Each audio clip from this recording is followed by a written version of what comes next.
자, 요새 이 비판텐을 주름 개선 목적으로, 이 보습제 목적으로 많이들 사용하시는데요. 진짜 제가 옆에서 보는데 너무 안타까운 게 오히려 반대예요. 이 비판텐을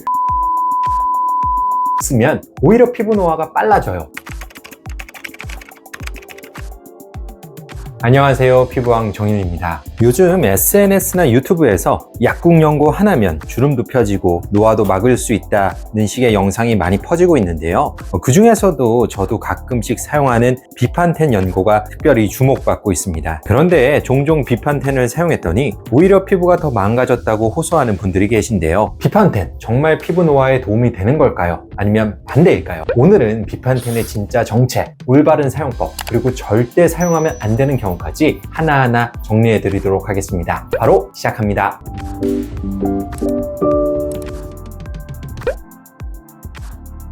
자, 요즘 SNS나 유튜브를 보면 기저귀 발진 연고로 주름을 펴자는 이야기까지 나올 정도로 이 약국 연고들이 맞는 크림처럼 소개되고 있는데요. 그 중에서도 특히 자주 언급되는 제품이 바로 비판텐 연고입니다. 아기를 키워본 집이라면 한 번쯤 써봤을 법한 이 연고, 원래는 기저귀 발진용으로 쓰이던 건데요.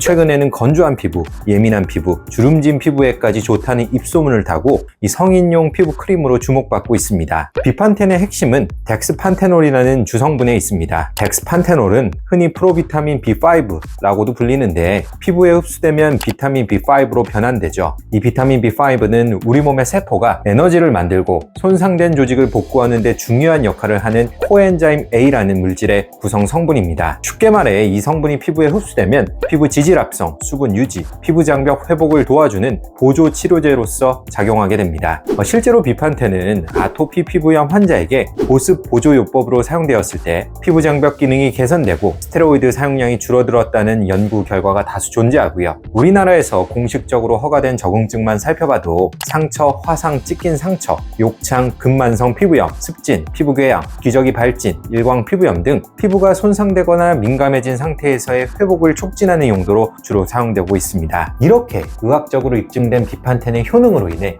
최근 SNS나 유튜브에서는 일종의 보습제나 안티에이징 크림처럼 소개되고 있는데요. 정말 그렇게 사용해도 괜찮을까요? 개인적으로 비판텐의 올바른 사용법에 대해서는 객관적으로 냉정하게 분석해 볼 필요가 있다고 생각합니다.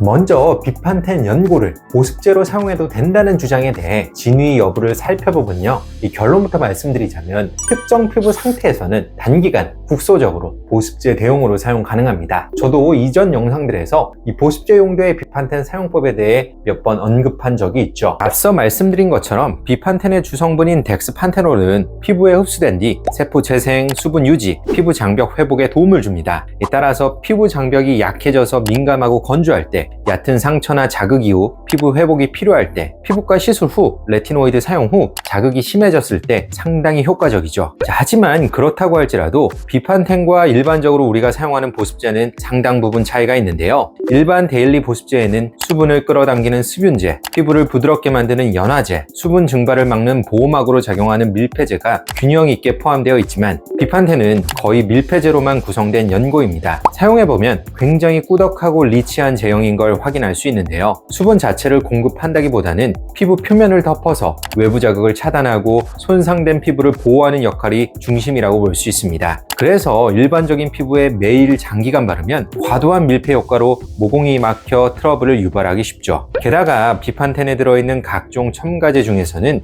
알레르기를 유발하는 성분도 포함되어 있습니다. 예를 들어 정제 라눌린, 스테아릴 알코올 세타놀 등은 접촉 피부염 원인으로 작용할 수 있는 알러젠이고요. 유효 성분인 덱스판테놀 자체도 드물지만 알러젠으로 작용할 수 있죠. 따라서 무분별하게 과용량을 장기간 사용하면 접촉 피부염의 발생 위험이 증가하고 특히 피부 장벽이 약해진 민감 피부에서는 이 성분들이 피부에 더 쉽게 흡수되기 때문에 더더욱 주의가 필요합니다. 만약 비판텐을 바른 부위만 경계가 뚜렷하게 붉어지고 가렵거나 사용하면 사용할수록 원래 있던 피부 자극 반응이 가라앉지 않고 더 심해지는 양상을 보인다면 접촉 피부염을 의심해봐야 하고 이럴 때는 사용을 중단하고 전문의의 진찰을 받아보는 것이 좋습니다. 그렇다면 언제 어떻게 비판텐을 안전하게 보습 목적으로 활용해 볼 수 있을까요? 첫째, 레이저, 필링 시술 등 이후에 피부가 예민해지고 건조할 때. 둘째, 레티노이드 사용 후 각질, 화끈거림, 들뜸이 생겼을 때. 셋째, 진물, 감염 소견 없이 피부가 따갑고 각질이 일어나는 상태. 넷째, 얼굴 전체가 아닌 특정 부위에 국소적으로. 다섯째, 일주 이내에 단기간 사용이라는 조건 하에서는 가능합니다. 자, 예를 들어 레티놀 앰플을 처음 사용해보고 나서 며칠 뒤 갑자기 피부가 붉어지면서 각질이 일어나고 화장이 안 먹는데 레티놀을 중단하기에는 아쉬운 상황이라면 피부를 진정시키기 위해 증상이 있는 부위에만 비판텐을 일주일 정도 발라주면 레티놀의 효과는 그대로 유지하면서 피부가 회복될 시간을 벌어줄 수 있죠. 또 하나 비판텐으로 보습할 때 한 가지 팁을 드리자면요, 비판텐 단독은 상당히 리치하여 너무 무겁게 느껴질 수 있는데요, 일반 보습제에 20-30% 정도 비판텐을 소량 덜어 섞어 바르면 일반 보습제보다 보습막이 오래 지속되어 보습력을 강화할 수 있으면서도 피부에 더 얇게 발리기 때문에 모공을 막거나 트러블을 유발할 가능성을 줄일 수 있죠.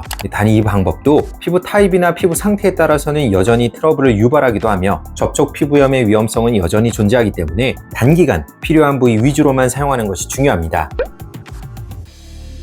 자, 그렇다면 요즘 온라인에서 이 비판텐을 주름 개선용 크림으로 추천하는 주장에 대해서는 무엇이 진실일까요? 근거는 주로 이렇습니다. 피부가 건조하고 자극을 받으면 피부 노화가 빨라지는데 비판텐이 피부 장벽을 회복시키고 건조함을 줄여주니까 결국 주름에 도움이 되지 않을까? 들어보면 분명히 일리가 있는 주장인데요, 실제로 건조한 피부 상태는 피부 장벽을 약화시키고 만성적인 미세염증을 유발해 콜라겐을 파괴하며 이는 결국 피부 노화를 가속화하죠. 따라서 비판텐이 피부 노화를 유발하는 환경을 완화해주는 역할은 충분히 기대해 볼 수 있습니다. 하지만 여기서 중요한 점이 하나 있는데요, 이 주름을 예방하는 것과 주름을 개선하는 것은 명확하게 구분해야 합니다. 의학적으로 의미 있는 주름 개선이란 적어도 피부 콜라겐을 새로 만들어내거나 분해를 막을 수 있어야 하고요, 이 자외선에 의한 광노화를 막거나 노화된 진피 구조 자체를 변화시키거나 복원할 수 있어야 합니다. 하지만 비판텐은 이 콜라겐을 직접적으로 만들어내는 작용이 없고 자외선 차단 기능도 없을 뿐더러 진피 구조를 회복시킨다는 근거도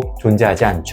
따라서 비판텐이 이 노화 자체에 직접적으로 개입한다고 보기는 어렵고 주름을 개선하거나 치료하는 근본적 항노화 치료제로 작용하는 것은 불가능합니다. 현재까지 발표된 의학 논문이나 연구 자료에서도 이 비판텐이 주름의 깊이나 개수를 줄인다거나 피부 두께를 개선한다는 명확한 근거가 없는 상태이죠. 그런데 일부 사람들은 비판텐을 바르고 실제로 주름이 좋아졌어요 라고 표현하시기도 하는데요, 하지만 이건 어디까지나 일시적인 착시 효과에 가깝습니다. 비판텐은 꾸덕하고 밀폐력이 강한 제형이라 피부의 보호막처럼 얇게 코팅을 형성하는데요, 그러다 보면 피부 표면이 반질반질해지고 각질이 눌리면서 얕은 잔주름이 눈에 덜 띄는 것처럼 보이는 시각적 효과가 나타나죠. 하지만 실제로 진피 속 구조가 변화한 것도 아니고 주름이 치료된 것도 아닌데요, 일시적으로 느껴지는 외형적 변화만 보고 비판텐이 주름을 개선할 수 있다고 말하는 것은 의학적으로 부정확한 해석입니다. 다시 한번 말씀드리지만 비판텐의 주요 역할은 피부가 손상되었을 때 회복을 도와주는 보조 기능입니다. 따라서 비판텐은 노화를 개선하거나 늦추는 제품이 아니라 노화를 악화시키는 상황을 줄여주는 제품 정도로 이해하는 것이 맞고요, 주름 개선 치료를 대체할 수 있는 연고는 아니라는 점, 비판텐의 적절한 역할과 한계를 이해하고 사용하는 것이 중요하다는 사실을 꼭 기억해 주시면 좋겠네요. 비판텐은 비교적 순하고 안전한 용고로 알려져 있지만 그렇다고 아무 상황에서 아무렇게나 사용하는 것이 바람직하진 않죠. 비판텐은 어디까지나 치료 보조용 용고로 사용되는 것이 맞고요, 일부 상황에서는 오히려 피부에 해가 될 수 있어 주의가 필요합니다. 첫째, 여드름 피부. 먼저 여드름 피부에서 반복적으로 사용하는 건 조심해야 하는데요, 비판텐은 매우 리치하고 밀폐력이 강한 연고입니다. 피부 위에 보호막을 형성해 수분 증발을 막고 외부 자극으로부터 피부를 보호해주는 것이 장점이지만 이런 특성이 오히려 피지 분비가 많은 여드름 피부에서는 독이 될 수 있죠. 모공을 막아 피지가 쌓이고 좁쌀 여드름과 화농성 여드름이 번지기 쉽습니다. 만약 여드름 피부에서 비판텐을 꼭 활용하고 싶다면 같은 덱스판테놀을 함유하고 있는 디판테놀 연고를 조금 더 추천하고 싶은데요, 둘 다 동일한 덱스판테놀을 유효 성분으로 사용하지만 첨가제의 구성이 달라 기본 제형과 사용감에서 큰 차이가 납니다. 디판테놀 연고는 실리콘, 폴리머, 시어버터 지방산 위주의 첨가제로 구성되어 있어 상대적으로 끈적임이 적고 부드럽고 산뜻하며 발림성이 좋은 편이죠. 피부 번들거림을 최대한 피해야 하는 여드름 피부에서는 비판텐보다 더 효과적으로 사용 가능합니다. 둘째, 진물 나는 상처나 감염이 의심되는 부위. 진물이나 삼출물이 있는 감염성 상처에 사용하는 것 또한 적절하지 않은데요, 비판텐은 항생제나 항염제가 아니기 때문에 감염을 치료하지 못합니다. 단지 손상된 피부의 회복을 돕는 연고일 뿐이죠. 오히려 진물이 나는 부위에 비판텐을 바르면 밀폐 효과 때문에 세균이 증식하고 염증이 더 심해질 수도 있는데요. 실제 비판텐의 사용 안내서에도 감염성, 삼출성 피부 질환에는 사용을 피하라는 주의 문구가 명시되어 있고요. 감염이 의심되는 상황이라면